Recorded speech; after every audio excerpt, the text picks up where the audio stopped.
Well, I just spent $100 getting a golf lesson, and while I hated every minute of the lesson, I think it's going to transform my game.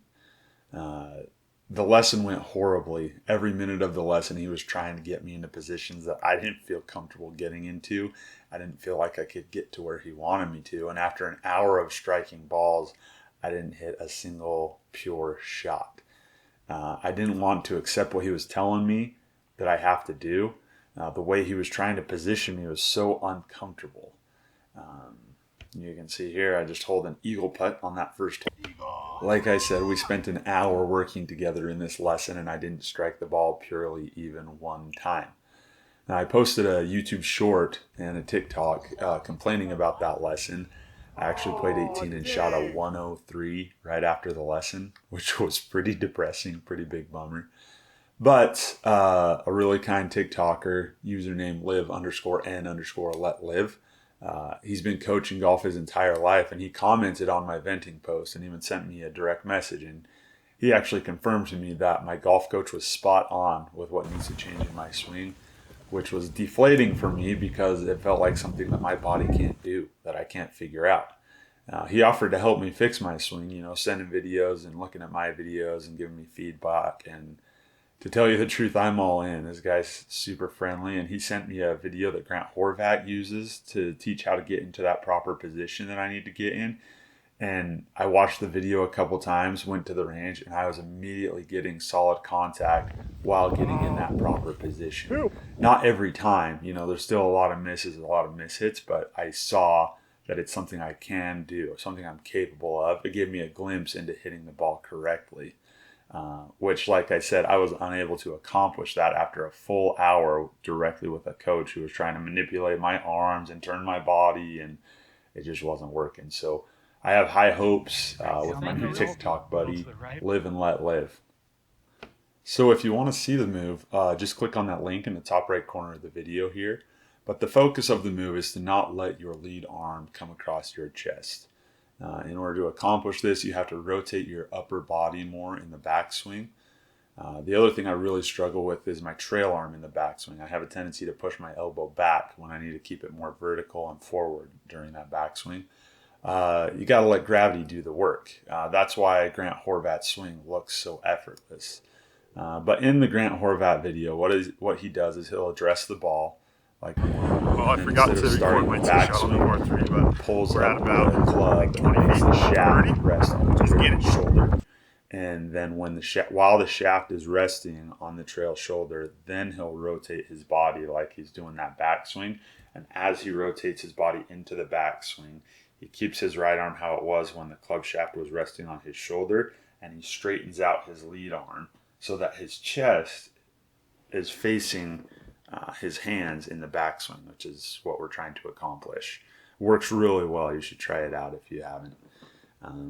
I played 9 holes working on the new technique, and while my score was nothing special, my swing felt very different than it ever has.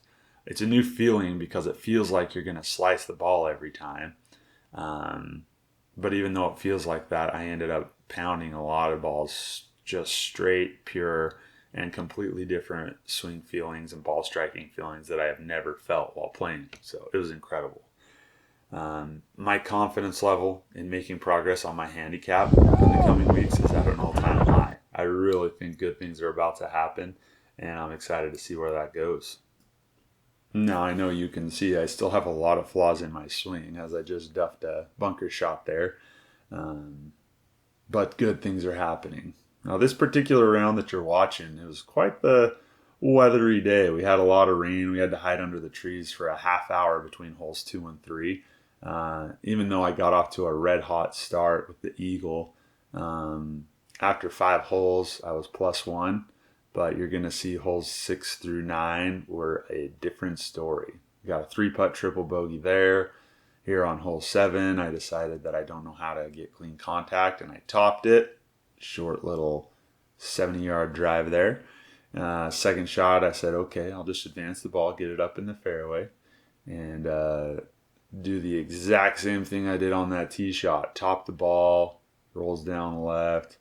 Sitting down by a fence, I had to take an unplayable lie on this one and also had to punch out.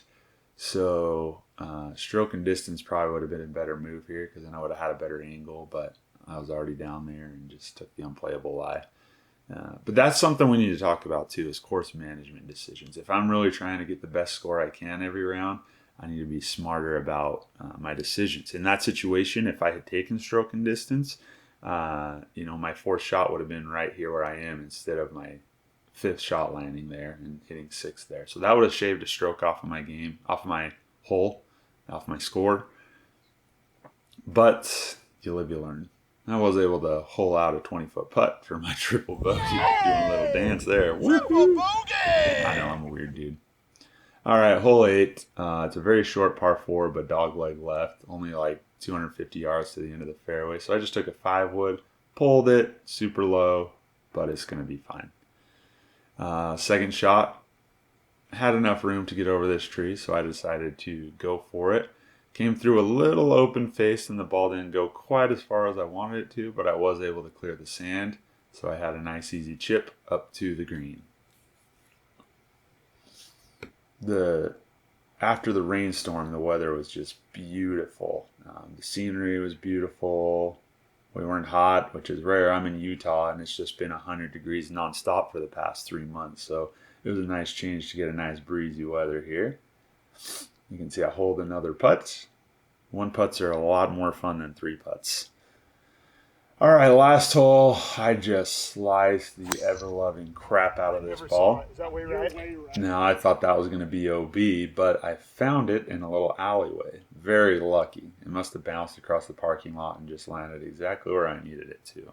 But even though I was lucky, my second shot was complete crap. Played ping pong in that tree. Oh, no. You can hear it bounced on that wall and went the wrong way, so it went OB. No. I took stroke and distance. Forgot to record. Now I'm sitting 4 in the middle of the fairway when I should have been sitting 1. I could have hit like a 6-iron to this spot off the tee, so it was just bad course management again. Had a good 5th shot there. Sitting 6. Now my phone battery is going to die here, so you're not going to get to see my putts, but you do get to see my 1-yard chip that was supposed to go about 30 yards. A little swing at redemption here. Had a great up, just barely missed the 12-foot putt and 2-putted for a 9 on the last hole. Still a 12.4, but like I said, my hopes are high. Let's get it done.